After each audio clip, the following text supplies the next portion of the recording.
يا اهلا وسهلا، صافا لاباس عليكم؟ كنتمنى يا ربي كاملين بكم تكون صحتكم مزيانه. مرحبا بكم معايا فيديو جديد. واخيرا جاوني المطارب وغادي نبارطاجيهم معكم بكل التفاصيل ديالهم. شحال فيهم في العلو. بالنسبه للعرض الثمن ديالهم شحال جبرنا في السوق، شحال حنا يديناهم. كالعاده دائما كنبغي نبارطاجي معكم شحال كاين الثمن في السوق وشحال حنايا خديناهم، باش هكذا يكون عندكم فكره زعما شحال الثمن كينقصوا، شحال تقدروا تشطروا على راسكم. ديجا كنت شاركت معكم المطارب ديال اختي وقلت لكم عليهم حتى هما جميع المعلومات اللي كانت عطاتني. ودابا غادي نشارك معكم المطارب ديالي. بالنسبه لاختي كانت دات دولي دول 4 ديال البصمات، وانا خديت ريشبوند 4 ديال البصمات. اول حاجه بالنسبه للثوب الميديكال اللي كيجي من الشركه، كاين يمكن تديو البونج بلا هذا الثوب هذا، كيمكن ديو بالبونج بهذا الثوب هذا. انا البونج بلا هذا الثوب ما عرفتش الثمن ديالو على حسب.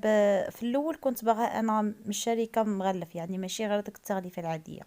بالنسبه للثوب كاين في الكريمه البيج، وكاين هكذا في القرونه. انا كنت قلت له في الاول بغيت في الكريمه، ولكن داك الوقيته اللي كنت باغا فيه انا البونج ما كانش كاين اللون كريمه على حسب ما قال لي السيد. فقلت له صافي ماشي مشكل، حتى القرونه ديالو مزيونه. واللي كيشوف البونج محطوط في الصاله بهذا اللون هذا كيقول لي صافي بلا ما تعمل طلامط. حتى السيد اللي جاي يدينا العبارات زعما باش يعملنا طلامط وهذا، قالنا هادشي بحال اللي مفرش ما يحتاجش ان الواحد يعملو طلامط. على حسب جا فيه هاد الزواقه في الذهبي والنقري، جا بحال اللي تقولوا ملمطين. الجلسة فيهم غزالة غزالة بزاف بزاف، وحتى زعما باش تهزوهم خفافين. بالنسبة للماركة ريش بوند ميزيدور صالوني كيعطيو معها 20 سنة ديال الكارانتية، لاموس 33، 4 ديال البصمات. كاينة 3 ديال البصمات، ولكن مع المدة قالك كتهود. 4 ديال البصمات كتبقى هي. هي كاين الفرق بالثمن بطبيعة الحال، ولكن الانسان يعني ماشي كل مرة غتبقى تبدل في المطارب، يعني كتعملهم وكتنسى كتبقى تبدل في الطليمطات. وبالنسبه للظهر ديالو كيجي كاري. انا هنايا قلبت لكم الضربه باش تشوفوا باللي الوجه كيجي اروندي والظهر كيجي كاري. بغيتو تقولوا لهم كاري بجوج كيعملوها لكم بجوج. وبالنسبه للثمن، حنايا حاليا شفنا جوج ديال الانواع فريش بوند اللي هما صالوني وريمال. بالنسبه لصالوني كاين 70 فرانك المترو، وريمال ب 65 فرانك المترو. والسيد اللي خدينا حنايا من عنده كان عنده الثمن الاول قالنا 68 فرانك المترو، 680 درهم، وخلاه لنا ب 640 درهم المترو. وبالنسبه للريمل، عنده الثمن الاول هو 620 درهم، وكيخليه ب 580 درهم المترو. حنايا نصحنا بهاد صالوني على حسب قالنا زعما كونفورطابل كثر من ريمال، وكيبقى ما كيهودش. ريمال مع المده مثلا مرة ميدوز واحد 4 سنين ولا هذا، كتبقى تلاحظوا انه كيهود شويه. وهادو هما الاثمنه اللي كاينين في السوق، قلت لكم كل شيء بالتفصيل. كنتمنى نكون فيتكم. ودابا اختي كالعاده ندوزو الفكره ديال العشاء.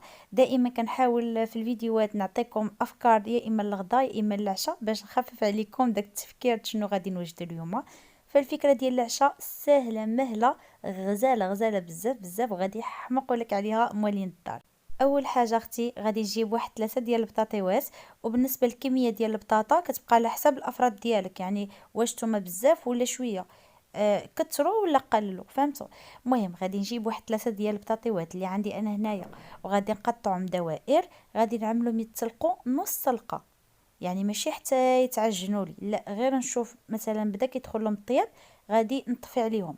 وغادي نعملهم يتسلقوا مع شويه ديال الملح وشويه ديال الابزار وشويه ديال الزيت بيضه، غير قطره، غير هكذا باش ما تلصقليش البطاطا ببعضها وصافي. من غادي نشوف البطاطا خدات لي النص ديال الطياب، غادي نخويها في شي شبيكه تتقطر لي مزيان مزيان، وغادي نستفها في واحد المول.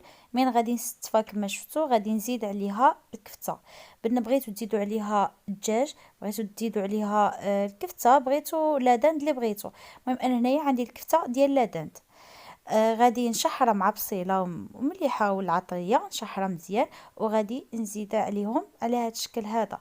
من غادي نوزع عليها كامله، غادي عاوتاني نغطي هذيك الكفته بالبطاطا اللي بقات لي. من غادي نغطي الكفته كامله على هذا الشكل. دابا غادي نزيد لهم البيشاميل. بالنسبه للبيشاميل ديجا شاركت معكم طريقتي فيه. عملت معلقه ديال الزبده، حتى دابا زدت لها المعلقه ديال الطحين حتى تحمروا مع بعضهم. من بعد يا اما كنزيدوا لها الثومه داك الساعه اذا ما كانتش عندنا ثومه بودر، يا اما ثومه بودر كنخليوها تنزيدوها مع الحليب.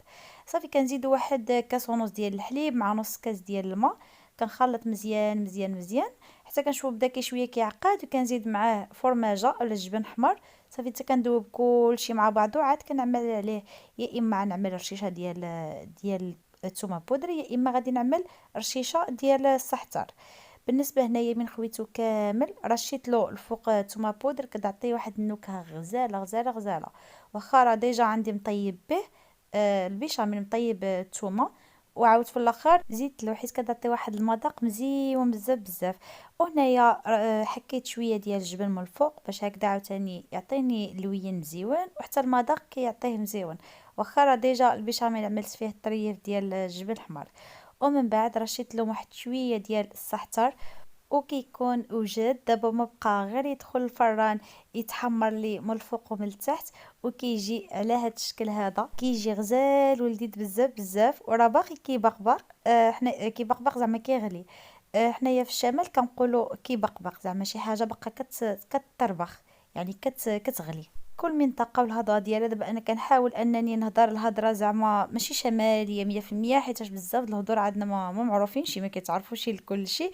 ولكن ضروري ما كتهرب لي شي كلمات بحال هكذا كيفلتوا لي وصافي. هنايا غادي نقطع معكم واحد الطريف تشوفوا لي من الداخل كيفاش كيجي. عرفتوا لذيذه بزاف بزاف بزاف وسهله، زعما ما فيهاش قوه الفهامات وقوه الحاجه. غير عملوها وغادي تحماقوا عليها، كتجي رائعه. ودابا اختي كلوها بالزربه باش تمشيو معايا لواحد الحانوت اللي غادي نعمل لكم فيه واحد الدويره غزال بزاف بزاف. على حسب دابا انا وصلت لاكثر مرحله اللي كتدوخ لي راسي اللي هي الثوب. عرفتوا ما تصوروش شحال درت على الثوب باقي ما اقتنعت بحتى شي حاجه.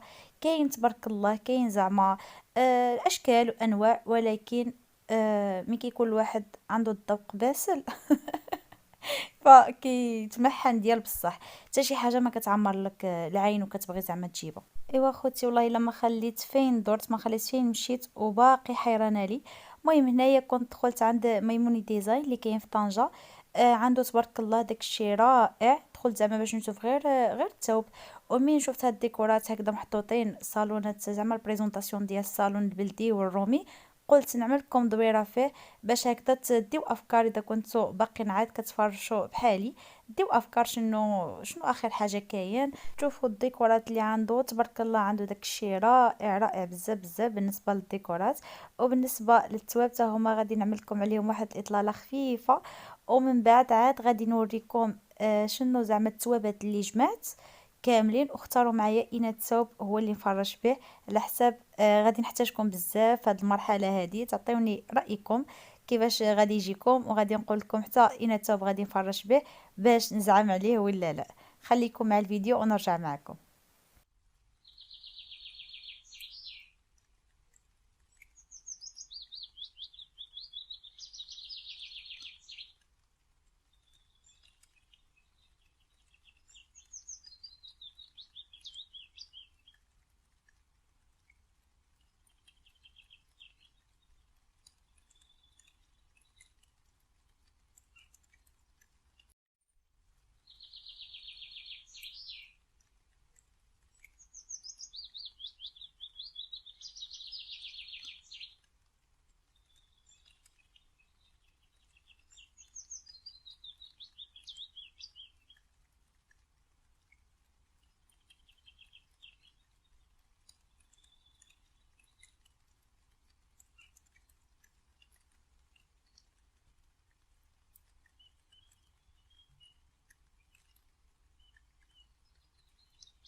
وقتي من بعد ما ساليتكم في المحل. دابا قولوا لي هذا الموديل واش عجبكم ولا لا. ماشي الكحل ديالو، الباج ديالو هو اللي ان شاء الله زعما عجبني وقلت نفرش به، ولكن ما نعرف اذا بانت لي عاوتاني شي حاجه احسن غادي نبدلو بطبيعه الحال. كنستنى رايكم في التعاليق، وكان هذا هو الفيديو ديال اليوم. كنتمنى ينال الاعجاب ديالكم، ومع السلامه الى الفيديو المقبل ان شاء الله.